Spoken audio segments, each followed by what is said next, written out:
Tüm takipçilerime kucak dolusu sevgi ve selamlar olsun arkadaşlar. Kanalıma ve mutfağıma hoş geldiniz. Evet, yine yepyeni bir tarifle sizlerleyim.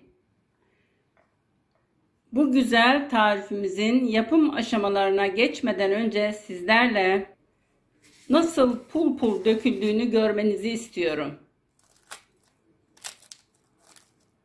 Çıtır çıtır pul pul.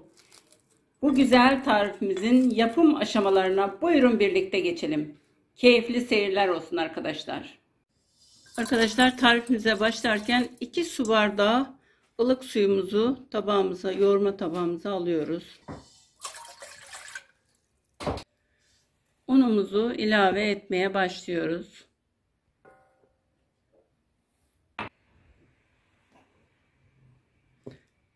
Evet, unumuzu yavaş yavaş dediğim gibi ilk önce bir miktar ekliyoruz.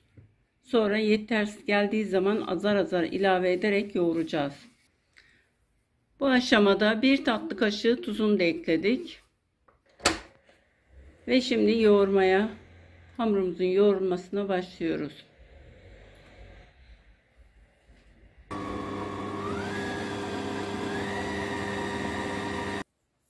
Tezgahımıza bir miktar un serptik ve hamurumuzu yoğurduğumuz tabaktan aldık tezgahımızın üzerine. Toplamda 5,5 su bardağı un kullanmış olduk. Şu hamurun kıvamı bu. Ele yapışmayan bir hamur olacak. Şimdi şöyle üzerinden hafif bastırıp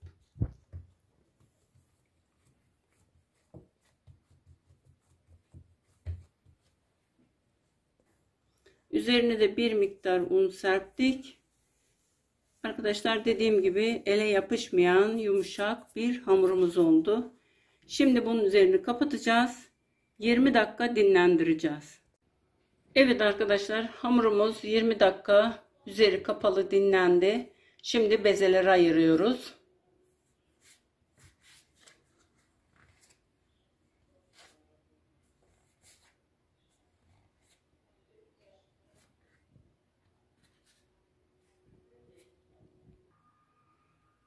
Evet, bezelerimizi oluşturuyoruz.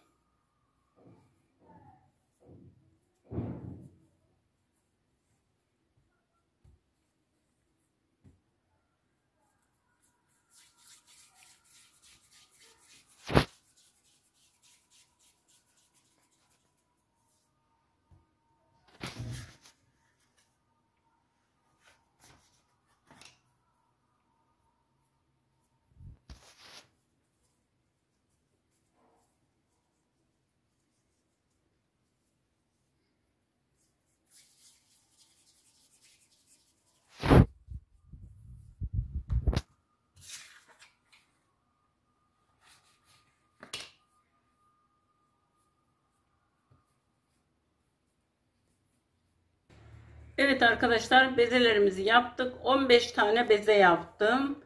Ve şimdi ilk bezemi açmaya başladım.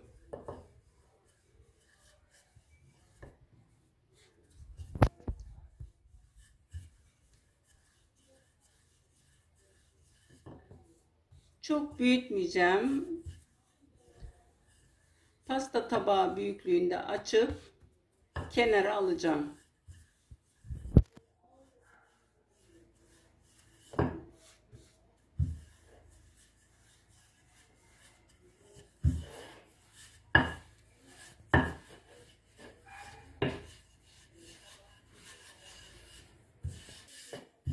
Evet, yeterince açtım ve kenara alıyorum. Diğer bezeleri de aynı şekilde açıyorum.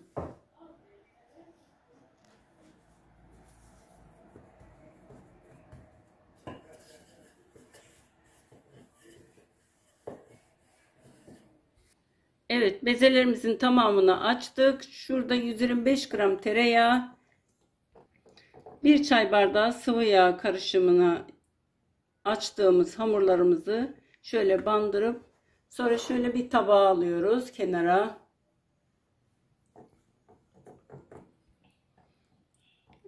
Evet. Bütün hamurlarımızı aynı böyle yağ bandırıp kenara alıyoruz. Başka bir tabağa alıyoruz.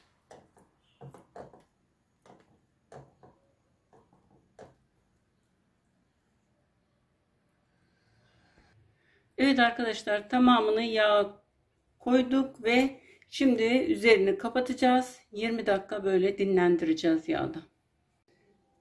Evet arkadaşlar, hamurumuz yeterince yağda dinlendi. Tezgaha almadan önce tezgaha bir miktar, bir çorba kaşığı kadar tabaktaki yağdan aldık ve ilk hamurumuzu tezgahımıza alıyoruz.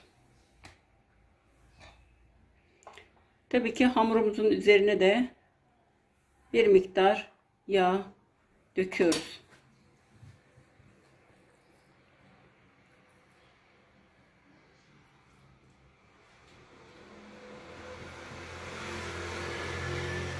Hamur çok güzel kendi kendine açılıyor. Gördüğünüz gibi siz sadece ucundan tutup çektiğiniz zaman rahatlıkla açılabiliyor. Her defasında söylediğim gibi ufak tefek yırtılmalar olsa da tedirgin olmayın.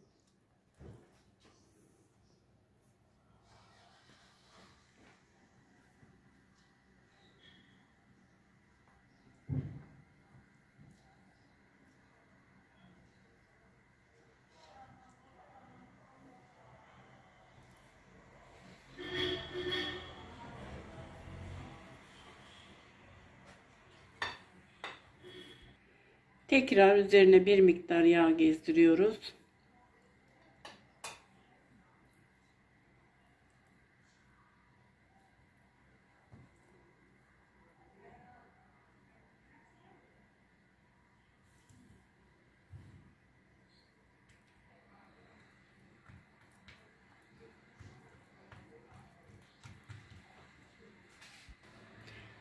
Ben iç harç olarak kıyma kullanıyorum. Tabii içinde kapya biber de doğramıştım.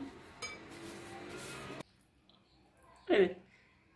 Arkadaşlar, ben kıymalı iç harç kullandım ama sizler istediğiniz iç harcı kullanabilirsiniz. Evet, böyle kapatıyoruz. Aynen böyle. Şu şekilde kapatıp ters çeviriyoruz arkadaşlar. Aynen böyle. Evet, ikinci hamurumuzu da aynı işlemden geçiriyoruz arkadaşlar.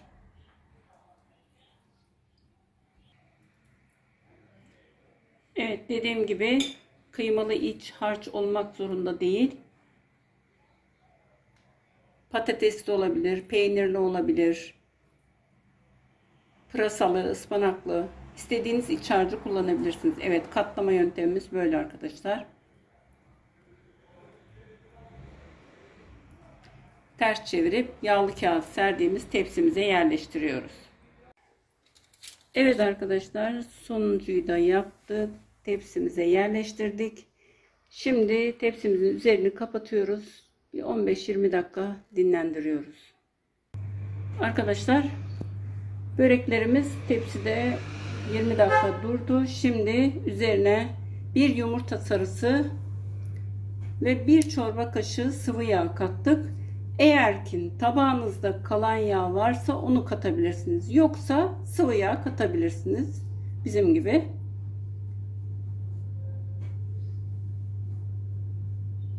Şimdi yumurta sarısı ve sıvı yağ sürüyoruz. Fırını da bu arada 180 dereceye ayarladık. Yumurta sarısı ve sıvı yağ karışımını sürerken fırınımız da ısınıyor arkadaşlar. Evet, tamamına yumurta sarısı ve sıvı yağ sürdük. Şimdi önceden ısıttığımız 180 derecelik fırına veriyoruz arkadaşlar. Evet arkadaşlar, fırından çıktı. Gördüğünüz gibi çok sıcak daha şu anda.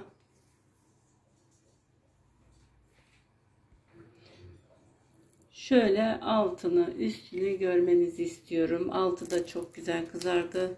Çıtır çıtır pul pul dökülüyor. Evet. Çok güzel oldu. Kesinlikle yapmanızı öneririm bunu. Bir de iç kısmını görmenizi istiyorum. Daha çok sıcak dediğim gibi. Evet. Şöyle. Ne kadar güzel olduğunu gördünüz. Evet.